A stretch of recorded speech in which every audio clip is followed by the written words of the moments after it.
this here computer. Welcome, welcome, welcome to tonight's podcast. No dick, no dope, no donuts. 50 years of hip hop and the trauma left behind. You with Reverend Tiny, aka Black Jewel. My birth name, Jewel. Hey. Oh, it's so good to be here. And I want to say, Jewel is my name, Epitha is my foundation, and life is my game, and I play to win. So here we go. Last week we dealt with the emperor, and the emperor is, I'm not going to say that word, I'm going to change that, but real men of authority, right? And tonight is going to be the Hierophant. So thank you for joining. Yes, thank you so much for having us. It's your producer, Nicole Haldane, and I wanted to remind you all again and again and again to book your appointment with Reverend Tiny for Recovery Life Coaching. Your link to your appointment is going to be down in the description. When you're ready, we'll be here. When you're ready, we'll be here. Really thanks for your readiness. Really thanks for your timing. We open our doors, we open our teachings to allow space for you to be present. Come on down, meet us wherever you are in your process. Recovery Life Coaching with Reverend Tiny.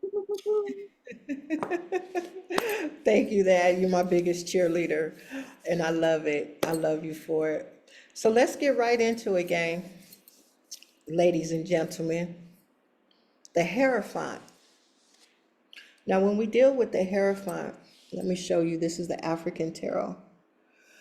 We deal with culture, we deal with religion, institutions, we deal with a lot of prayer, ritual, and sacrifices, and not in a gory way, killing an animal, no, nothing like that. But what do you sacrifice, or how will you sacrifice to live your highest life? And for me, it was giving up dick, it was giving up donuts. But I wanted to live my higher self. Here you see on his head, I'm gonna have to take this, what's this thing called, the background off if it keeps messing me up. The headpiece, this is a covering for secrets. The blue sky is behind him, leading the way. Columns, and that's also identified, the arches, right? But we have a cross right here, and that's like crossroads, but praying. People coming to the religious institutions, and here this would be significant as another way of divination, of, you know, skull and bones, secret society type of thing, if you will, but not really that in depth. But what I enjoy about the Hierophant when it talks about the religion institutions is going in and learning, going in and researching your religious systems, thought of process, like how do you really see yourself? And then here, so we're going to do a cross-cultural from African tarot to this Hierophant, and I want to say European culture, right? This looks like a pope, you know, he has a cross and all the things that they wear, but people are coming to him. And then we have the number 5, which is about change, changing who you are. So your religious beliefs, you know, not being dulled down in your thinking, having an open mind, and even education systems, university, college, hospitals are institutions of learning.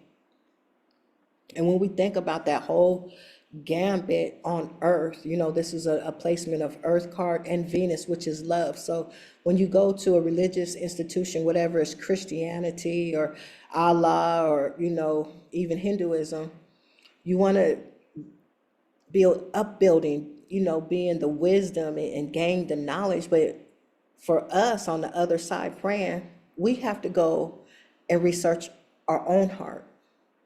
Where are we at in our life?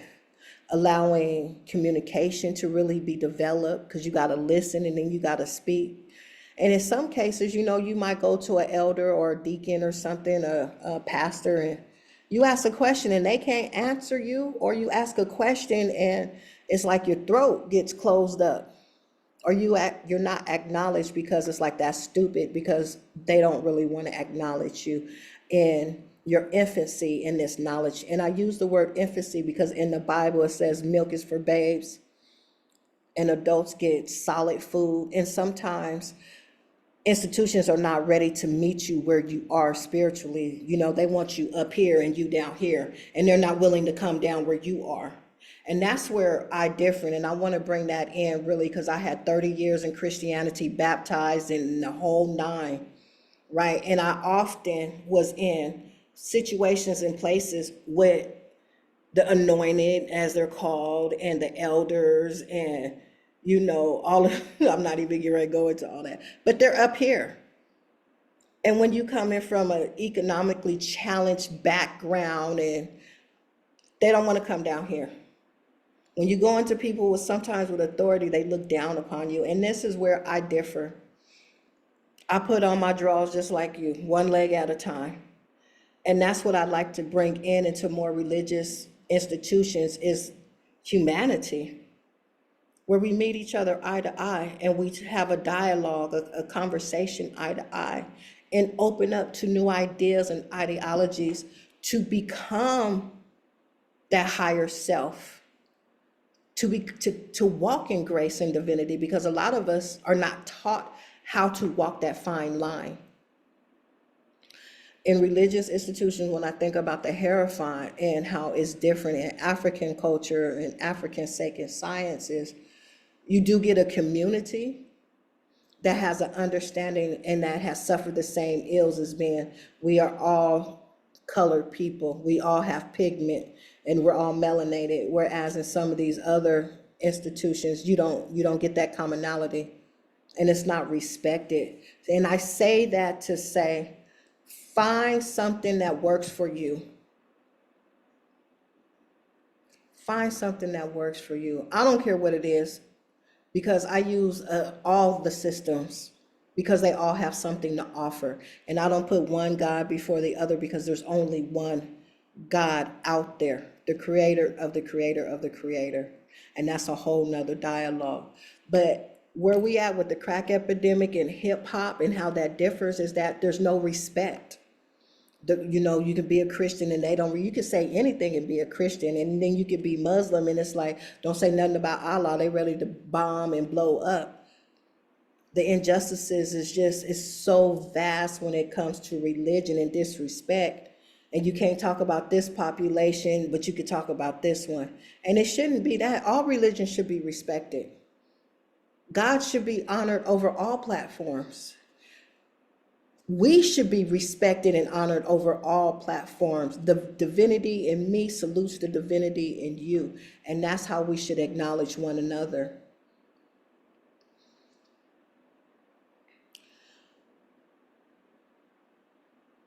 I'm thinking about a scripture in the Bible and it says, put on that shield, right? We have so much to do in our journey, and this is not for everybody, but during the crack epidemic, they really tore us down.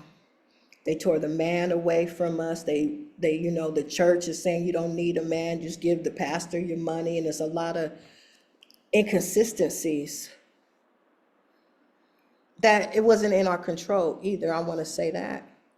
And how it went for me is I wanted a different life because I was a little girl who loved going to the Kingdom Hall, who loved going to the memorial, who loved going to the assemblies and talking to the old people. And I just had a different way of being as a child. So I was very much indoctrinated. And then I had to change how I thought because it wasn't working.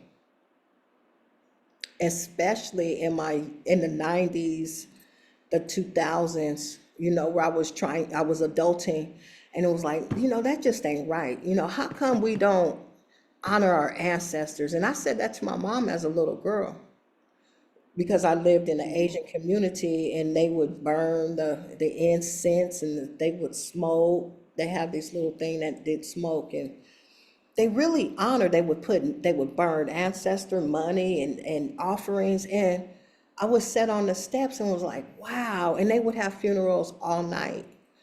And that amazed me as a little girl. And it Mm, stuck with me. It left me questioning how come we don't do it. And so in my heart, I knew that I should always honor my ancestors. mm, I should always venerate them, hold them to the mm, highest esteem. And that's how we should do all people, mm. respect.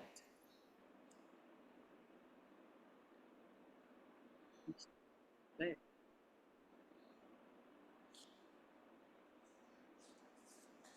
it's a really important process for us. Sometimes we come into that practice through the instrumentation of other people, right? We see it being done, and then we know and acknowledge that it's something in us that wants to be a part of that process too.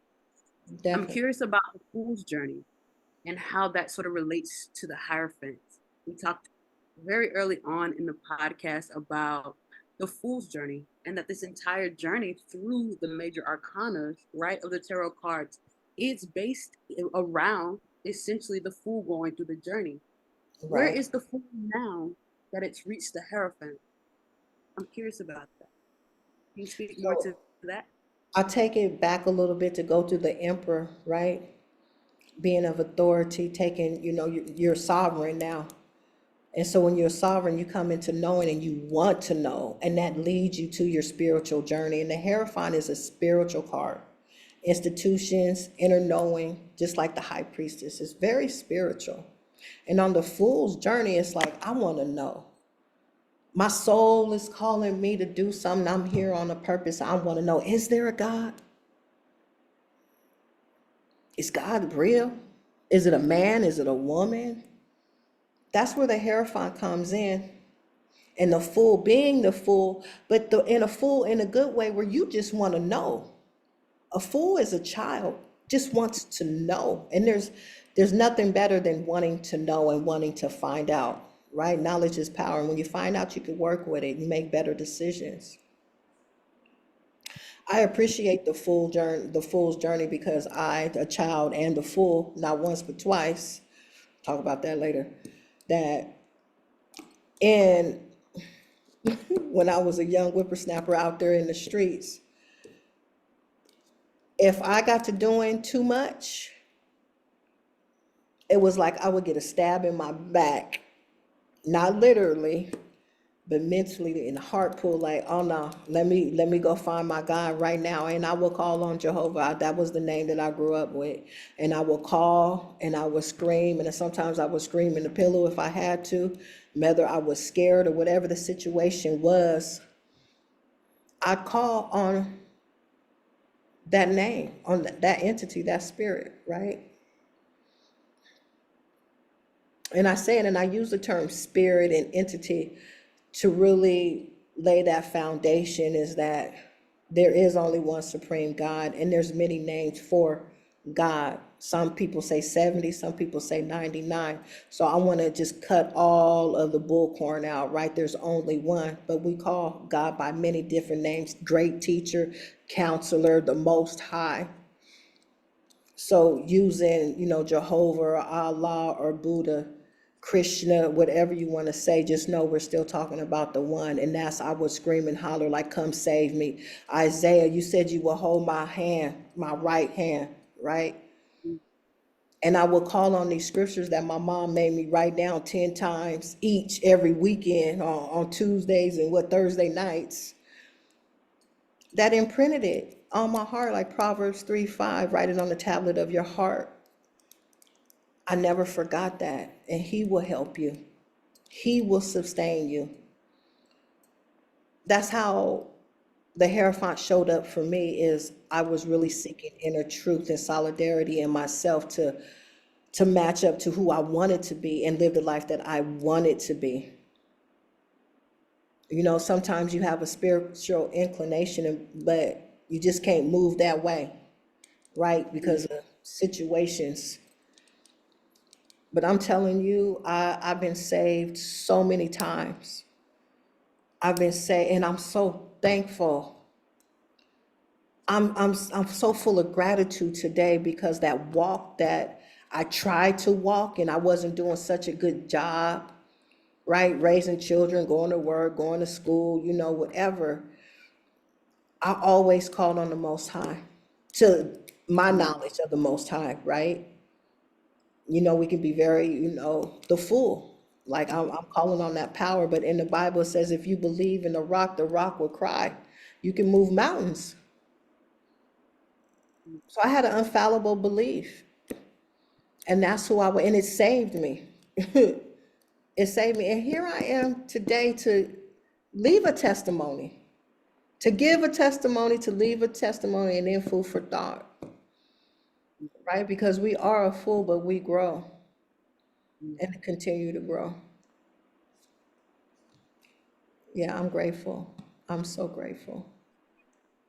Like I can't even stop saying how grateful I am when I think about a lot of stuff and how it changed my life. And I want to say this because I talked to somebody today who wants to quit smoking cigarettes, and she's having a hard time, and she said, "Well, in the past, you know how I quit?"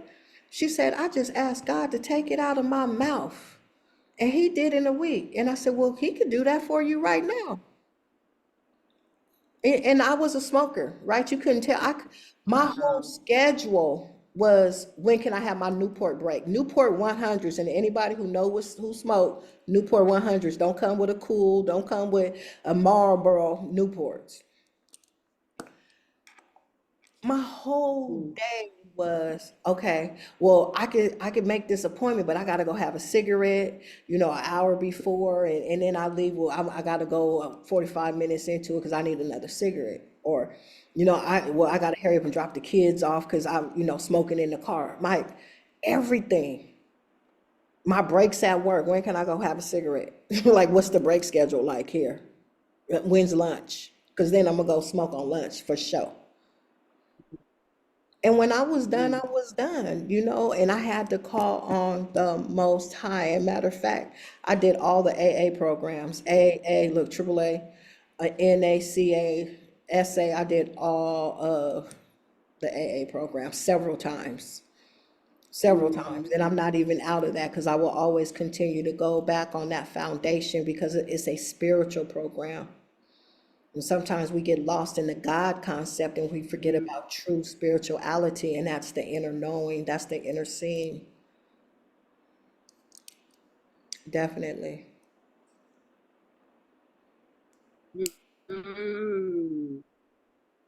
So the whole journey really, when it meets the Hierophant, it's really about calling on something greater than yourself, but knowing that greatness is also what exists within you too. Definitely. That's Definitely. powerful.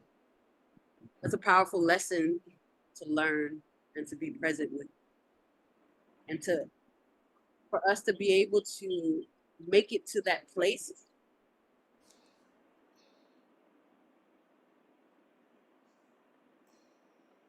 Definitely. You know, we all have to start somewhere, but as long as we start, and that's what I would continue to always say is you just keep going, keep searching, keep asking questions, keep opening in books and turning pages, because that's where we get the inner knowledge, the knowing.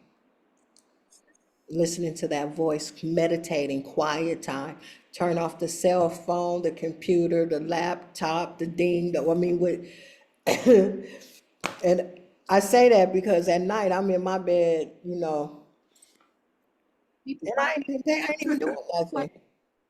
Yeah. that. Yeah.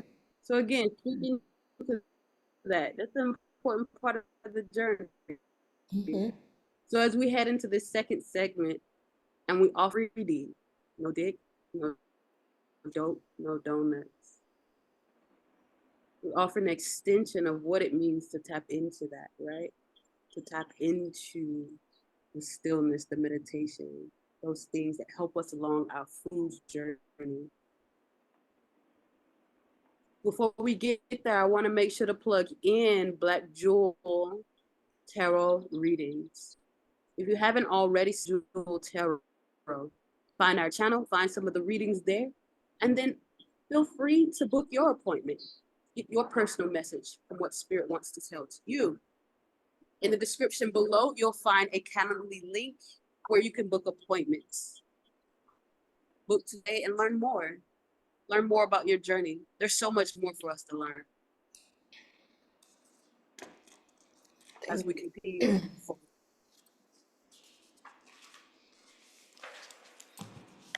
So for our spiritual practice tonight, I'm not going to do a meditation. I'm being called to question your reality as to how are you the fool in your religious connotation? How do you see yourself? What questions do you want to ask God, and write them out and then listen for the answer.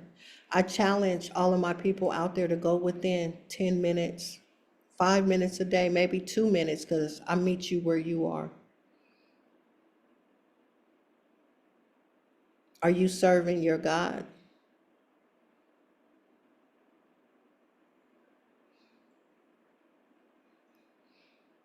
And I'm almost emotional because I had an experience with one of my children,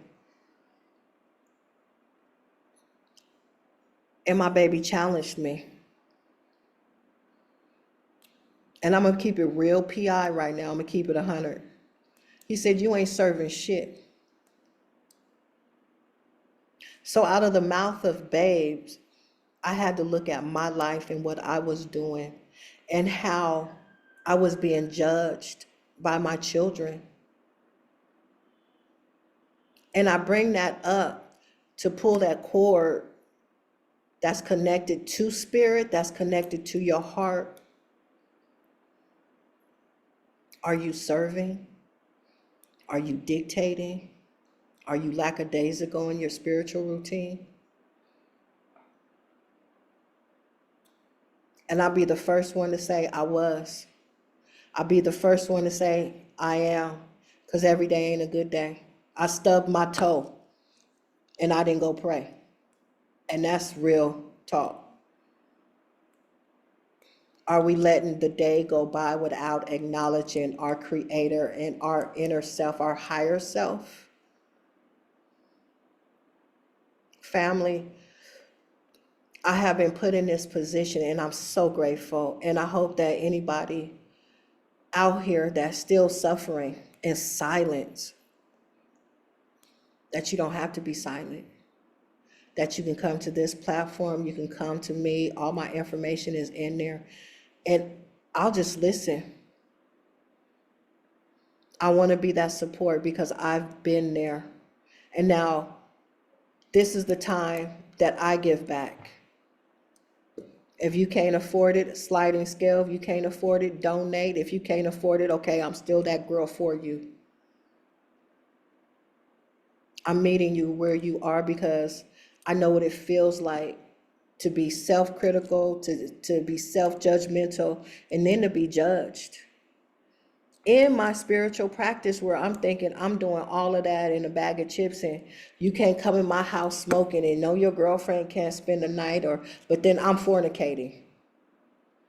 So I'm having all these rules placed around me, around my household, but I'm running the buck. Are we living a true life? Because now in 2024, we can't be about the bullshit no more. It ain't about no, it's about reality, getting chin checked and reality checked and spiritual checked. And I said them all because you got to cover all grounds, because that's what being the fool is. Mhm. You're going through these archetypes, these energies, and you're learning. But we cannot learn without questioning ourselves and self-reflecting. And that's just honesty. If you want to grow, that's just honesty. If you don't do it. I don't care. I want you to come.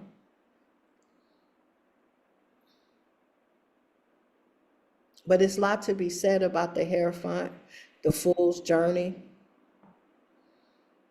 It's a lot to be said because you got to go within. Mhm. You know, we're taught in Christianity to seek that God in the sky. God is you. I salute the divinity in you. I salute the divinity in each one of you. See it in yourself.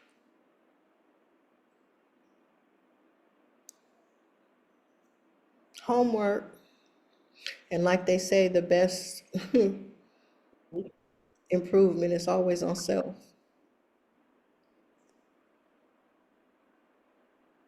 Yeah. So you've offered us a really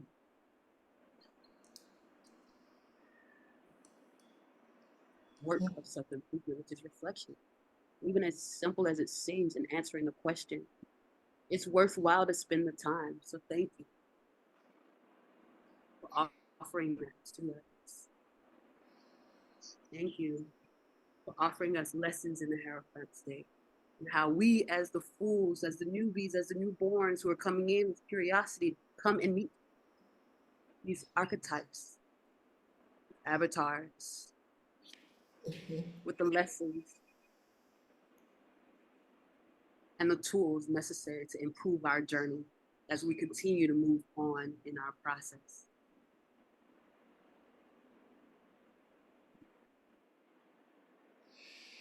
And I would like to add that every new moon, I do offerings at the ocean.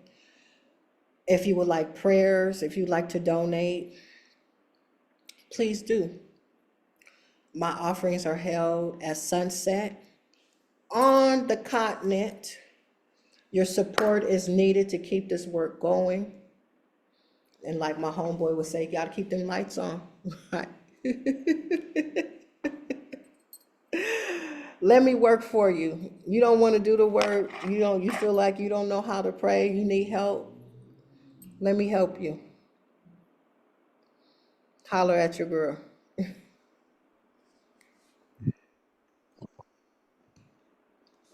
The information is going to be down in the description. Make sure you hit up via email to find out more information about how you can lean into the practice in person, especially for those who are on the continent and for those who are abroad.